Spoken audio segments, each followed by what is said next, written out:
We need Greenland for national security. One way or the other, we're going to get it. Why is it so important to you to own it when you have a military presence there, which you could expand to affect security? Because when we own it, we defend it. Denmark's prime minister has been racing across the continent, trying to shore up support from allies. I would like to make a deal, the easy way, but if we don't do it the easy way, we're going to do it the hard way. እስኪ ወደ ኋላ እንመለስ። 1803 ዓመተ ምህረት ላይ ነው የፈረንሳይ ንጉሠ ነገሥት ናፖሊዮ ቦናፓርቲ ለጦርነቱ ገንዘብ ስለሚያስፈልገው ሰፊዋን ሉዊዚያናን ለአሜሪካ ሸጠ።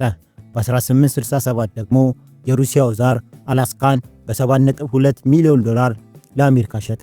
ያኔ አሜሪካውያን ይህ የበረዶ ክምር ለምን ይጠቅመናል ብለው ተቃውመው ነበር። ዛሬ ግን ዓለም ተቀይሯል። በአንደኛው ክፍለ ዘመን በዘመናዊው ዓለም የአንድን ሀገር ግዛት ገዛለሁ ብሎ ማሰብ ያውም በዲፕሎማሲ ሳይሆን በጉልበት ካልሸጣችሁልኝ ዋጋችሁን ታገኛላችሁ ማለት ምን ማለት ነው? የዓለም ኃያላን አይናቸውን የጣሉባት በበረዶ የተሸፈነችው ግን ደግሞ እሳት የላሰ ፖለቲካን ያዘለው ግሪንላንድ ለምን የዓለም መጫወቻ ካርታ ሆነ? ለምን ተፈለገ? ትራምፕ ለምን ከቅርብ ወዳጆቻቸው ከአውሮፓ ጋር ለመጣላት ፈለጉ? የግሪንላንድ በረዶ ሲቀልጥ ስሩ የተደበቀው ምንድነው የሚለውን በጥልቀት እንመለከታለን። ብዙዎቻችን ግሪንላንድን የምናውቃት በአውሮፓና በአሜሪካ መካከል እንደተቀመጠች ጥቅም የለሽ ቀዝቃዛና የዋልታ ድቦች መፈንጫ አድርገን ነው። ነገር ግን ወታደራዊ ስትራቴጂስቶች በዋሽንግተን እና በሞስኮ ያሉ ጀነራሎች ግሪንላንድን የሚያዩት እኛ በምናየው አይን አይደለም። ለነሱ ግሪንላንድ የዓለም ጣራ ወይም ዘ ክራውን ኦፍ እርዝ ናት። ታሪክን ወደ ኋላ እንመለስ። በ1940ዎቹ ዓመታት ሁለተኛው የዓለም ጦርነት እየጋለ ነው። ሂትለር አውሮፓን እያንቀጠቀጠ ነው። ያኔ አሜሪካኖች አንድ ነገር ተረዱ። ናዚ ጀርመን ግሪንላንድን ከተቆጣጠረ የአሜሪካን ምስራቃዊ የባህር ዳርቻዎችን በቀላሉ መደብደብ እንደሚችል፣ የአየር ሁኔታን በመተንበይ የአሊያንስ ኃይሎች እንቅስቃሴ ማወክ እንደሚችል ገባቸው። ያኔ ነበር ግሪንላንድ በረዶ ሳትሆን የጦር ሜዳ መሆኗ የታወቀው። ግን የዛሬው ጉዳይ ከሂትለር ዘመን የከፋ ነው። እስኪ ወደ ቀዝቃዛው ጦርነት ኮልድ ዋር ዘመን እንምጣ። ዓለም በኒኩለር ጦርነት ስጋት ውስጥ በነበረችበት ጊዜ የጂኦፖለቲካ ምሁራን አንድ አስደንጋጭ ሀቅ አገኙ።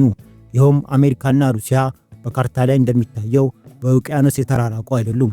በተለይ ለኒኩለር ሚሳኤል አንድ ሩሲያ አህጉር አቋራጭ ሚሳኤል ከሞስኮ ተነስቶ ዋሽንግተን ወይም ኒውዮርክን ለማጥፋት ቢተኮስ አትላንቲክ ውቅያኖስን አቋርጦ አይመጣም። ያ በጣም ሩቅ ነው። ሚሳኤል የሚመጣው በአቋራጭ ነው። በየት? በሰሜን ዋልታ በኩል በግሪንላንድ ሰማይ ላይ አቋርጦ ነው የሚመጣው። ይህ ምስል በደንብ ሳሉት አድማጮች።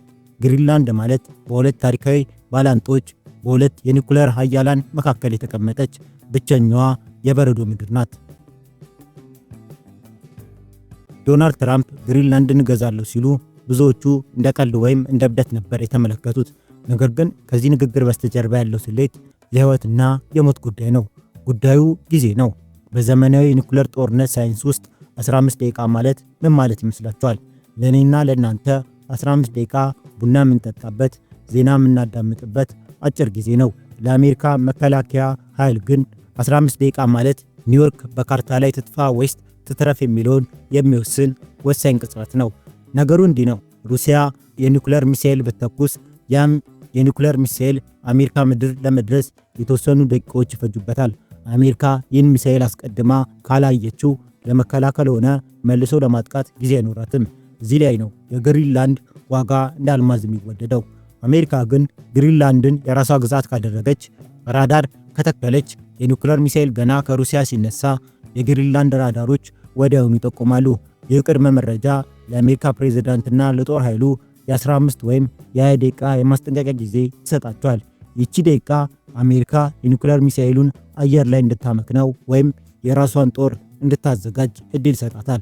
ግሪንላንድ ከሌለች ግን አሜሪካም አይነ ስውር ናት። የኒኩለር ሚሳኤሉ ኒውዮርክ እስከሚፈነዳ ድረስ የሚመጣበትን አቅጣጫ ላታውቅ ትችላለች። ስለዚህ ይህ በረዶ የለበሰው ምድር ዝም ብሎ መሬት አይደለም። የአሜሪካ የደህንነት ጋሻ፣ የህልውና ዋስትና፣ የቀኝ እጇ መመኪያ ነው። የጂኦፖለቲካ ተመራማሪዎች እንደሚሉት ጂኦግራፊ እጣ ፋንታ ነው። ግሪንላንድ ጂኦግራፊዋ የሰጣት ጸጋ በተራው ደግሞ እርግማን ሆኖባታል። ልክ እንደ ጥንቷ ትሮይ ከተማ ወይም እንደ ስልታዊ የቦስፎረስ ወሽመጥ ግሪንላንድም ባለቤቷን የመቀየር አሊያም የባለቤቷን ኃይል የመወሰን አቅም አላት። ዶናልድ ትራምፕ ይህን ያውቃሉ። ለዚህ ነው ከዴንማርክ ጋር ለመጣላት የዲፕሎማሲ ወግ ለመጣስ እና እንደ ሪል ስቴት ደላላ ገንዘቡን ተቀበሉኝ ቁልፉን ስጡኝ ለማለት የደፈሩት። ምክንያቱም በዓለም አቀፍ ፖለቲካ ቋንቋ ግሪንላንድን መቆጣጠር ማለት የምዕራቡን ዓለም የፊት በር ቁልፍ በእጅ መጨበጥ ማለት ነው። ግን ይህ የበረዶ ምሽግ የሚያስገኘው የደህንነት ጉዳይ ብቻ አይደለም። ከበረዶ ስር ሌላ ዓለምን የሚያናውጥ ሀያላንን የሚያባላ የነገው ዓለም ጥቁር ወርቅ ተደብቋል።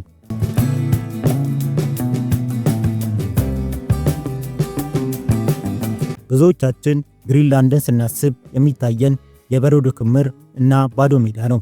ነገር ግን የአሜሪካ ጂኦሎጂስቶች በዋሽንግተን ያሉ የኢኮኖሚ ስትራቴጂስቶች የሚያዩት ሌላ ነገር ነው።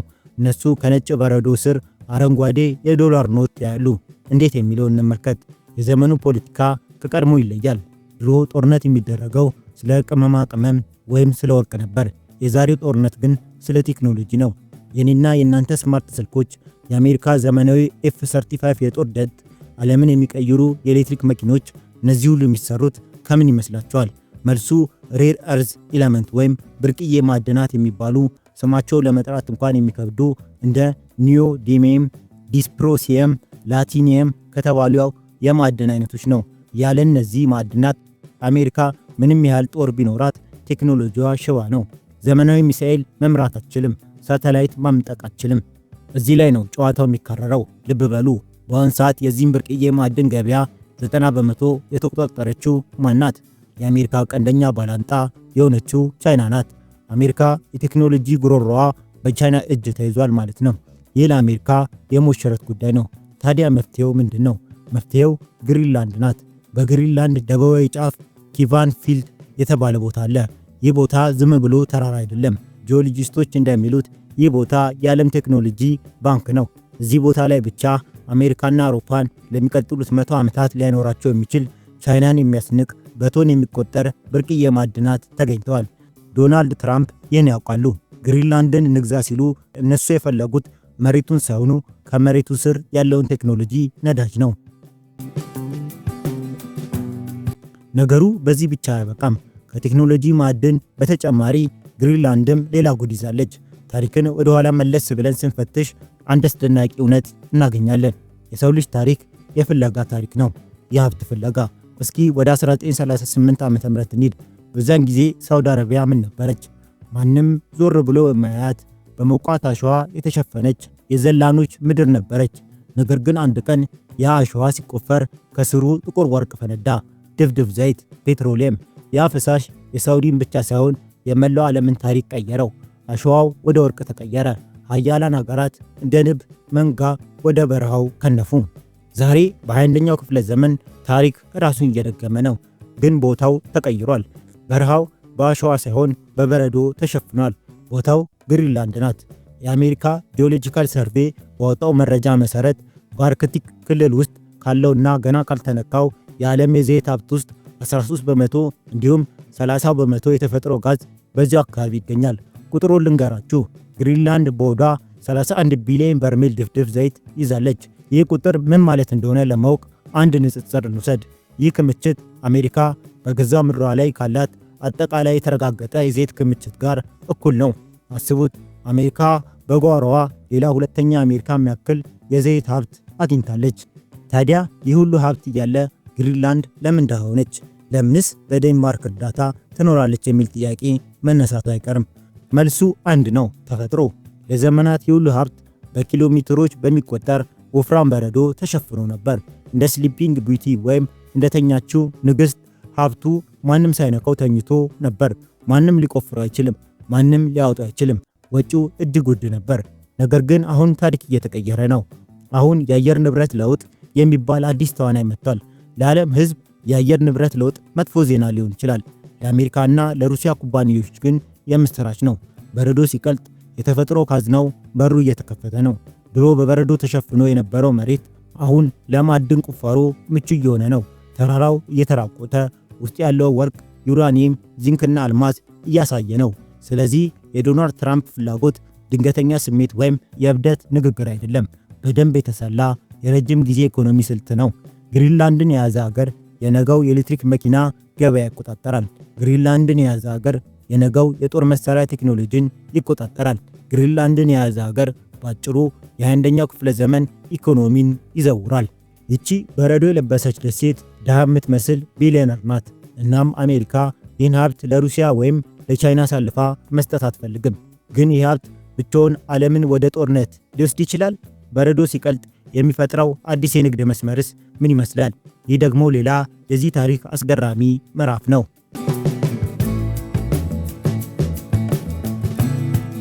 እስኪ የታሪክ መነጽራችንን አድርገን ዓለምን እንቃኛት። የዓለም ሀያላን ታሪክ የንግድ መስመር ታሪክ ነው። አንድ ሀገር ሀያል የሚባለው ወርቅ ስላለው ብቻ አይደለም፣ ወርቁን የሚያጓጉዝበትን መንገድ ስለተቆጣጠረ እንጂ። ታሪክን ወደ ኋላ መለስ ብለን በ15ኛው ክፍለ ዘመን ላይ እንቁም። ቫስኮ ዳጋማ የተባለው ፖርቹጋላዊ መርከበኛ አፍሪካን ዞሮ ወደ ህንድ የሚያስገባውን መንገድ ሲያገኝ ምን ተፈጠረ? ፖርቹጋል የዓለም ንግድ ጌታ ሆነች። ቀጥሎስ እንግሊዞችና ፈረንሳዮች በግብፅ አፈር ላይ የስዊዝ ቦይን ሲቆፍሩ ዓለም ከመቼውም ጊዜ በላይ ተቀራረበች። መርከቦች አፍሪካን መዞር ቀረባቸው። የስዊዝ ቦይ ቁልፍ የያዘው አካል የዓለምን ኢኮኖሚ አንገት ያዘ ተባለ። በ21ኛው ክፍለ ዘመንም ታሪክ ሌላ አስደንጋጭ ምዕራፍ እየጻፈ ነው። የድሮዎቹ የንግድ መስመሮች እያረጁ ነው። የስዊዝ ቦይ እየጠበበ ነው።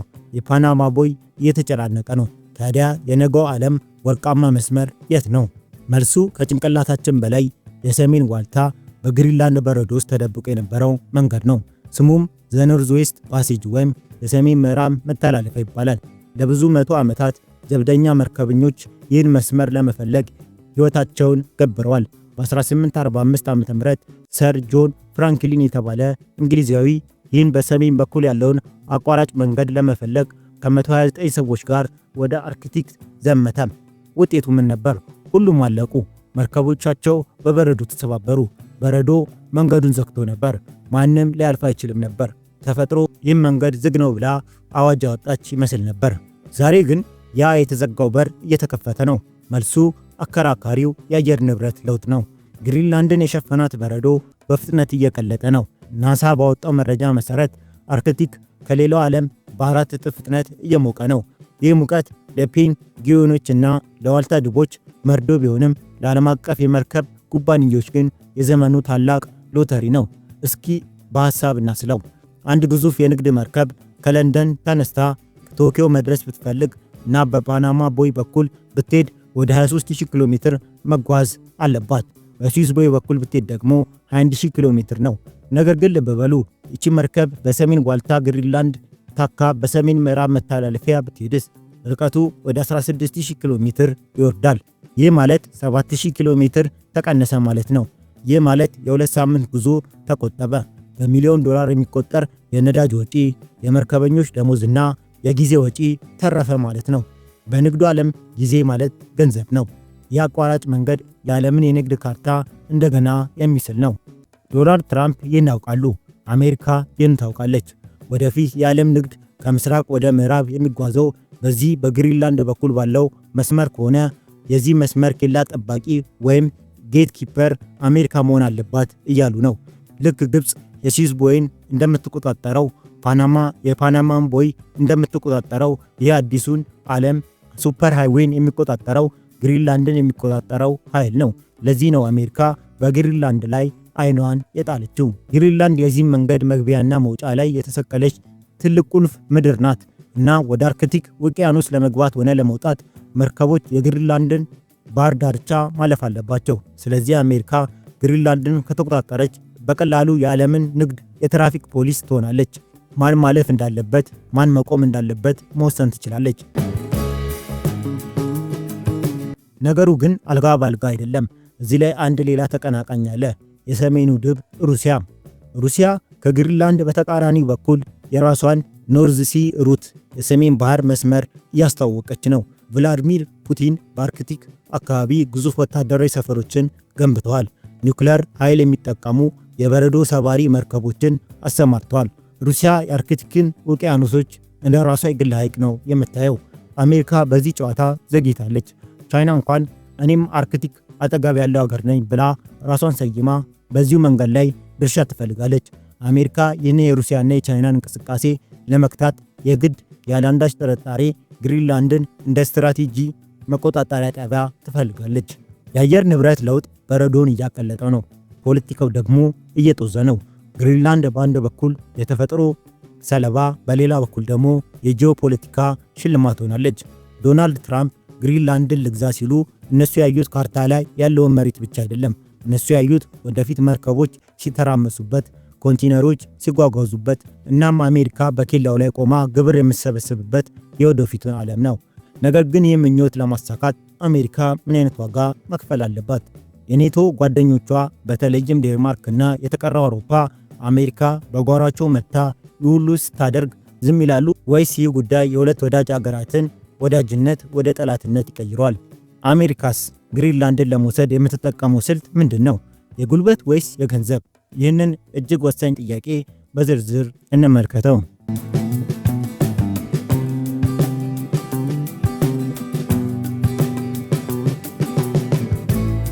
እስኪ ወደ ጥንቷ ግሪክ እንሂድ። የታሪክ አባት ቱሲዲዲስ የሚሊያን ዳያሎግ በተሰኘ ጽሑፉ ዘመን አይሽሬ ንግግር አስቀምጦልናል። አቴንስ የተባለችው ኃያል ሀገር ሜሎስ የተባለችውን ትንሽ ደሴት ገብራችሁ ተገዙልኝ አለቻቸው። ሜሎሲያን እምቢ አሉ። ያኔ የአቴንስ ሰዎች እንዲህ አሏቸው፣ በዚህ ዓለም ኃያላን የቻሉትን ያደርጋሉ፣ ደካሞች ደግሞ ግድ የሆነባቸውን ይቀበላሉ ብለዋል። ይህ አባባል የ2400 ዓመት የፖለቲካ ሕግ ነው። ግን በአንደኛው ክፍለ ዘመን በ2026 ይህ ሕግ በሁለት የቅርብ ወዳጆች መካከል ሲደገም ምን ይፈጥራል? ኃያሏ አሜሪካና ትንሿ ዴንማርክ። ሁለቱም የምዕራቡ ዓለም ቤተሰቦች ናቸው። ሁለቱም የኔቶ አባላት ናቸው። አብረው ይበላሉ፣ አብረው ይጠጣሉ፣ አብረው ይዋጋሉ። ነገር ግን ጥቅም ሲመጣ የቤተሰብ ፍቅር ይረሳ ይሆን? ነገሩ የጀመረው እንደ ቀልድ ነበር። ዎል ስትሪት ጆርናል የተባለው ጋዜጣ ዶናልድ ትራምፕ ግሪንላንድን መግዛት ይፈልጋሉ ብሎ ዜና ሲሰራ ዓለም ሳቀች። ይህ ሰውዬ ሀገርን ከሪል ስቴት ህንፃ ጋር አምታታው እንዴት ተባለ። ነገር ግን ትራምፕ አልቀለዱም ነበር። ለዴንማርክ መንግስት በይፋ ጥያቄ ያቀረቡ። ይህ በረዶ የለበሰ ሸክም ሽጡልኝ፣ እኛ እንረከባችሁ። ለዴንማርክ ጠቅላይ ሚኒስትርም ሜቴ ፍሪድሪክሰን ይህን ሲሰሙ ጆሯቸውን ማመን አቃታቸው። በምዕራቡ ዓለም ታሪክ አንድ ወዳጅ ሀገር የሌላውን ወዳጅ ሀገር ግዛት ሽጥልኝ ብሎ ሲጠይቅ ይህ መጀመሪያው ነው። ጠቅላይ ሚኒስትሯ ወደ ግሪንላንድ በረሩና አንድ ጠንካራ መግለጫ ሰጡ። የማይረባ ግሪንላንድ የዴንማርክ አይደለችም፣ ግሪንላንድ የግሪንላንዳውያን ናት። ግዛትን ስለመሸጥ ማሰብ በራሱ ዘግናኝና ያለፈበት አስተሳሰብ ነው አሉ ሴትዮዋ። ይህ መልስ ዋሽንግተን ሲደርስ በዋይት ሃውስ ውስጥ ያለው ስሜት ተቀየረ። ዶናልድ ትራምፕ አይሆንም የሚለውን መልስ እንደሚያወዱ ዓለም ያውቃል። በተለይ ደግሞ አንዲት የ5 ሚሊዮን ህዝብ መሪ ለዓለም ሀያል ሀገር መሪ ንግግር የማይረባ ነው ብላ ስትናገር ለትራምፕ ኢጎ ከባድ ጅራፍ ነው። ትራምፕ በሶሻል ገጻቸው ላይ እንደ እሳት ፈነዱ። ወደ ዴንማርክ ሊያደርጉት የነበረውን ጉብኝት ሰረስኩት አሉ። ዴንማርክ ጠቅላይ ሚኒስትር ንግግር አጸያፊ ሲሉ ሰደቡ። እኔን አይደለም የሰደበችው አሜሪካን የሰደበችው አሉ ፕሬዝዳንቱ። እዚህ ጋር ነው ጉዳዩ ከቀልድ ወደ የዓለም ቀውስ የተቀየረው። ይህ ጠብ በሁለት ሰዎች መካከል የተፈጠረ ጠብ አይደለም። ይህ በዓለም ላይ እጅግ ጠንካራ በሆነው የጦር ቃል ኪዳን በኔቶ ልብ ላይ የተተከለ ጩቤ ነው። እስኪ አስቡት፣ ኔቶ የተመሰረተው በአንቀጽ 5 በሚባል ቅዱስ ቃል ኪዳን ነው። በአንዱ ላይ የተሰነዘረ ጥቃት በሁላችንም ላይ እንደተዘነዘረ ይቆጠራል ይላል ሕጉ። አሜሪካ፣ እንግሊዝ፣ ፈረንሳይ፣ ጀርመን እና ዴንማርክን ጨምሮ 32 ሀገራት ለዚህ ፈርሟል። ታዲያ እዚህም ቤተሰብ መሪ የሆነችው አሜሪካ የገዛ እህቷን ዴንማርክን መሬትሽን ካልሰጠሽኝ ወየውልሽ ብላ በታስፈራራት ምን ይፈጠራል? ጀርመን ማንን ትደግፋለች? እንግሊዝስ ከማን ጋር ትቆማለች? ይህ ክስተት አውሮፓውያንን ስጋት ውስጥ ከቷቸዋል። አሜሪካ ከእንግዲህ ወዳጃችን ናት ወይስ ጉልበተኛ ጎረቤታችን ብለው መጠየቅ ጀምረዋል። አሜሪካ ዴንማርክን በኢኮኖሚ ማዕቀብ ብትቀጣ ወይም በግሪንላንድ ላይ በጉልበት ወታደራዊ እርምጃ ብትወስድ ኔቶ በታሪክ አይቶት የማያውቀው አደጋ ውስጥ ይወድቃል። የኔቶ መፍረስ ማለት ደግሞ ለሩሲያው ቭላድሚር ፑቲን እና የቻይናው ሺ ጂንፒንግ ትልቅ ድግስ ነው። በዚህ ጉዳይ ላይ ዴንማርካውያን ዝም ብለው የሚያዩ ህዝቦችም አይደሉም። በደም ስራቸው ውስጥ የቫይኪንግ ደም አለ። የዴንማርክ ንግስት ማርጋሪት እና መንግስቷ ምንም እንኳን በወታደራዊ አቅም ከአሜሪካ ጋር ባይጣጣሙም በዲፕሎማሲና በሞራል ልዕልና አልተሸነፉም። እዚህ ላይ አንድ ታሪካዊ እውነታ አለ። ግሪንላንድ ምንም እንኳን የዴንማርክ ግዛት ብትሆንም በራስ የመተዳደር መብት አላት። ትራምፕ የፈለጉት ይህን ክፍተት ለመጠቀም ነበር። ለዴንማርክ መንግስት ሳይሆን ለግሪንላንድ የአካባቢ መስተዳደር ገንዘብ እንስጣችሁ፣ ከዴንማርክ ተገንጠሉና ወደኛ ኑ የሚል የውስጥ ለውስጥ ጉትጎታ ወይም ሎቢንግ ጀምረዋል። ይህ አካሄድ ክፍፍልን መፍጠርና መግዛት ወይም ዲቫይድድ ኤንድ ሩል የተሰኘው የእንግሊዝ ቀኝ ገዢዎች ይጠቀሙበት የነበረው ጥንታዊ ስልት ነው። ዴንማርክም ይህን ካወቀች ጀምሮ ለግሪንላንድ ህዝብ የነበራት ድጋፍና ክብር አጠናክራለች። ግን ጥያቄው አሁንም አለ። አሜሪካ ዝም ብላ ግሪንላንድን ትተዋለች ወይስ በቀጣይ ዓመታት በሌላ ፕሬዝዳንት ወይም በሌላ ስልት ተመልሳ ትመጣለች? ምክንያቱም አሜሪካ አንድን ነገር ከፈለገች እስከምታገኘው ድረስ አትተኛም። ግሪንላንድ ለሷ የቅንጦት ዕቃ አይደለችም፣ የህልውናዋ ጉዳይ ናት። እናም አሁን ላይ ይህ የቃላት ጦርነት ከፍ ብሎ ወደ ኢኮኖሚክ ዋር ተቀይሯል። አሜሪካ በግሪንላንድ ዋና ከተማ ኑክ ከ50 ዓመታት በኋላ ለመጀመሪያ ጊዜም ቆንጽላ ጽሕፈት ቤት ከፍታለች። ለግሪንላንድ የእርዳታ ፓኬጅ አቅርባለች። ይህ ማለት ምን ማለት ነው? ጋብቻው በፈጸምም መጠናናቱ ቀጥሏል ማለት ነው። ከዚህ አልፎ ጦርነት ቢከሰትስ? ጦርነት ሁሌም በድምፅ አይመጣም። ጦርነት ሁሌም በባሩድ ሽታ፣ በታንክ ጩኸት ወይም በሚሳኤል ፍንዳታ አይጀመርም። አንዳንድ ጦርነቶች እጅግ ጸጥታ በሰፈነበት ሁኔታ በሚያምር የቢሮ ጠረጴዛ ላይ በፈገግታና በብር ቀለም ይጀምራሉ። የጥንቷን የቻይና ጦር ጥበብ ሊቅ ሱንዙን እናስታውስ። ጠላት ሳያቅ ማሸነፍ ከድሎች ሁሉ ታላቅ ድል ነው ይላል። ዛሬ አሜሪካ በግሪንላንድ ላይ የተጫወተች ያለው ጨዋታ የታንክ ሳይሆን የቼክ ደብተር ጨዋታ ነው። የጥይት ሳይሆን የዶላር ጨዋታ ነው። ስሙም የገንዘብ ጦርነት ይባላል። እስኪ ወደ አንድ የታሪክ ምዕራፍ እንመለስ። በ1903 አሜሪካ የፓናማ ቦይን መቆጣጠር ፈለገች። በወቅቱ ፓናማ የኮሎምቢያ አካል ነበረች። ኮሎምቢያ ለአሜሪካ ቦዩን አልሰጥም አለች። አሜሪካ ምን አደረገች? ኮሎምቢያን ወረረች። በፍጹም አሜሪካ ያደረገችው የፓናማ አማጽያንን በገንዘብ መደገፍ ነበር። ከኮሎምቢያ ተገንጠሉ፣ እኛ ሀገር እንድትሆኑ እናገዛቸዋለን፣ ገንዘብ እንሰጣቸዋለን አለቻቸው። ፓናማ ተገነጠለች። አሜሪካ የፓናማን ቦይን ተቆጣጠረች። ታሪክ ራሱን ይደግማል እንደሚባለው ዛሬም በግሪንላንድ እየሆነ ያለው ይህ ነው። ግሪንላንድ በዴንማርክ ስር ያለች ራስ ገዝ ግዛት ናት። ነገር ግን ኢኮኖሚዋ ደካማ ነው። አሳ ከማጥመድ ውጪ ብዙ ገቢ የላትም። የሀገሪቱ በጀት 50 በመቶ የሚሸፈነው በየዓመቱ ከዴንማርክ በሚላክ $600 ሚሊዮን ድጎማ ነው። ያለዚህ ገንዘብ የግሪንላንድ ትምህርት ቤቶች ይዘጋሉ፣ ሆስፒታሎች መድኃኒት ያጣሉ፣ የመንግስት ሰራተኞች ደሞዝ አይኖራቸውም። ግሪንላንድ በዴንማርክ ኦክሲጅን የምትተነፍስ ሀገር ናት። ዶናልድ ትራምፕ እና የአሜሪካ ስትራቴጂስቶችም ይህን ክፍተት አይቶታል። እናም አንድ የሰይጣን ጥያቄ ይዘው መጥተዋል። ጥያቄው እንዲህ የሚል ነው። ግሪንላንዳውያን ሆይ እስከ መቼ በዴንማርክ እጅ ትኖራላችሁ? ነፃ መውጣት አትፈልጉም? ዴንማርክ የምትሰጣችሁን $600 ሚሊዮን ትታችሁ ከኛ ጋር ብትሆኑ እኛ $1 ቢሊዮን እንሰጣችኋለን። አዳዲስ ኤርፖርቶችን እንገነባለን፣ ማዕድን እናወጣለን፣ አገራችሁን እንደ ዱባይ እንቀይራለን። ይህ አደገኛ ወጥመድ ነው። ይህ ስልት ለምን አደገኛ ሆነ? ምክንያቱም አሜሪካ ይህን ስታደርግ ዴንማርክን እያለፈች ቀጥታ የግሪንላንድ ፖለቲከኞችን እያናገረች ነው። በቅርቡ አሜሪካ በግሪንላንድ ዋና ከተማ ኑክ ቆንስላ ጽሕፈት ቤት መክፈቷን ነግሬያቸዋለሁ። ለምን? ለልማት ለማገዝ በሚል ሽፋን የግሪንላንድ ልብ ከዴንማርክ ለማስራቅ። ስሌቱ ቀላል ነው። ግሪንላንድ ሪፈረንደም ወይም ህዝበ ውሳኔ አድርጋ ከዴንማርክ ከተገነጠለች በሚቀጥለው ቀን ኢኮኖሚያን የሚያንቀሳቅሰው ማን ነው? አሜሪካ። ያኔ ግሪንላንድ በወረቀት ላይ ነፃ ሀገር ትባላለች። በተግባር ግን የአሜሪካ ሌላኛው ግዛት ትሆናለች። አሜሪካ ሳትተኩስ ወታደር ሳታሰማራ በዶላር ብቻ የዓለምን ትልቁ ደሴት ትገዛለች። ይህ ሽያጭ ቀላል አይደለም።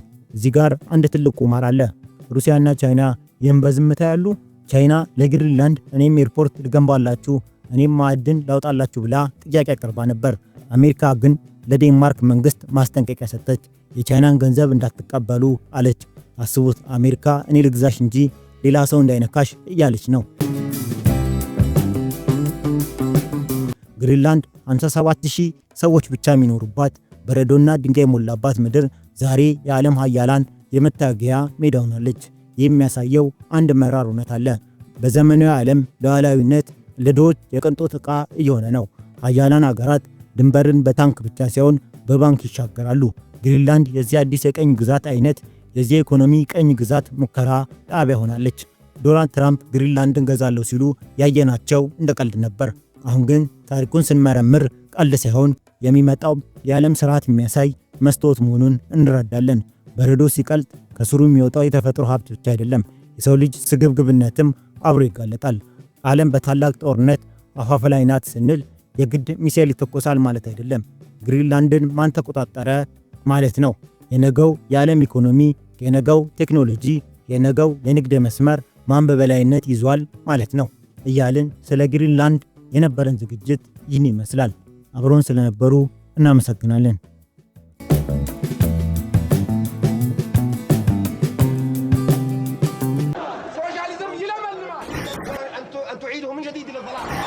Yes, we did. We have not done much. Addis Ababa. I'm Jeff Bezos.